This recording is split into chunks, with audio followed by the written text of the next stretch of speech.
It's a program for people that don't have housing, and they stay at church, and they're provided a meal, and there's an evening host, and then someone stays overnight at church. So there's people that need to sign up for all three of those areas. And then during the day, a lot of them go to work, or they go to a main center at Cambridge, and there's daycare for their children, and also they give them support on how to get housing, how to apply for jobs. So it's a really good program. Yeah, so we become their home for 2 weeks. We provide them food, shelter, safety, place to spend time with their kids, some camaraderie, with the people that are volunteering as well.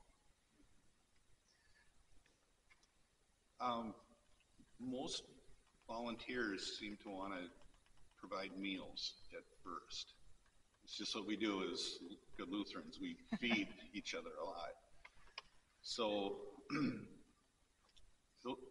that group prepares the meal. We encourage them to come and sit with families, talk, so just so they get that contact with the people. One of my favorite I never want to say jobs, opportunities was being the evening host, where there isn't really a set thing that you're going to do other than just spend time here. And you might be playing with kids, or you might be having a heart-to-heart discussion with one of the adults that is going through some rough times. I find that really rewarding and fun. It's just fun. Yeah, and sometimes they just want to be, with their own family and be in their room, and, because it's their home, and we have to allow that too. But it's great to play with the kids, and I really enjoy listening to the adults and hearing their stories, and sometimes they just need someone to talk to. And the overnight host, they come late in the evening and make sure things are just secure. Sleep overnight in the church. A lot of people haven't done that. And then they leave about 7:30 the next morning. A person that doesn't have a huge dramatic faith story. It's just been long term since I was a kid. It's gone up and down a bit. But recently, going back a little bit before COVID, we were really involved with the youth programs at Trinity when our kids were here, and so they're adults now, so we're not doing much with that. And then COVID hit, that seemed to draw us away a little bit. It's like we're still really interested in the church, but we got used to maybe not coming as much, and just real subtle change. There's never been a dramatic kind of downturn for me, I guess, or a upswing, but then when the opportunity for to be coordinators for the PASS program came up, that got us re-engaged and re-excited about involvement with the church. And it's been great. I'm really, really glad that opportunity came along. And I think of even this morning when Jeff and I were talking, we were realizing that when we are more active in church, we are happier when we're helping people and doing things, and we're not as connected. So I think it's so important to help others, and you feel good when you are helping others and have a purpose. I think having that purpose, we've talked about this quite a bit, it makes us feel good. It makes something we're really drawn toward. With the different things I've done with Trinity over the years, I find I get really excited when there's something really to work on and something I can help with or study, Bible studies and different things.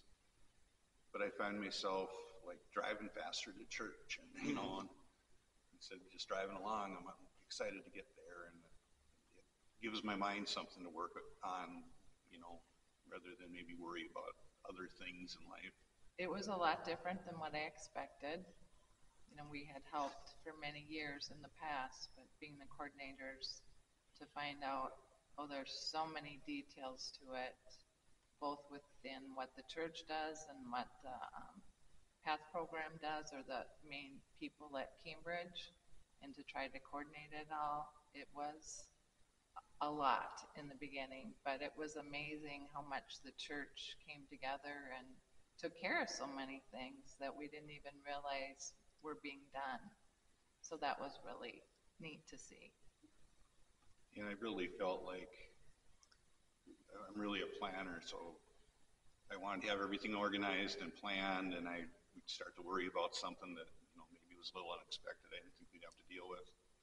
And it's like the church just supported everything so well. Every time I was worrying about something, somebody came forward and would say, well, I'm doing that, or I'll take care of that. That was really, really inspiring to me. It was a lot of things. I don't want to say smaller things, but like details we hadn't thought about, like how does the laundry get done? The bedding. Well, there's people that do that. They just step forward and do that. One incident that I remember is the people weren't going to be coming right away as expected because some of the smaller children had COVID, so they weren't coming. So we were kind of like, okay, well, we don't have to worry about it. And then I had talked to someone, and they said, well, do we need to still provide the meals? And so I called, and they said, well, most churches do. So, people were just gracious and delivered the meals. So I thought that was really something. I would say push your comfort zone a little bit, maybe. That's what I did when I kind of transitioned from just warming a few, seats on Sundays to really being involved with the church and really helping with things. Just push that comfort zone and just try it. It doesn't have to be any major thing. And the church will support what you do. If you're a little concerned, worried about something, somebody will just be there and help with it. Yeah, I totally agree with that. I think the more you're involved, your faith is stronger. It's when you're not involved that your faith kind of... I was in a women's book club, and that was wonderful. And we met once a week and got together and shared meals together other times. And I think just connecting with people also helps your faith. And we've talked about, too, the different things that we have participated in. Maybe think of them as a job or a chore, maybe when you initially think about it. And you think but you do it because you think you're going to be helping somebody and benefiting them. Both Kris and I feel that the benefit really comes to the person that is doing the serving. And we've seen that happen, felt that time and time again. Yeah, that's very true.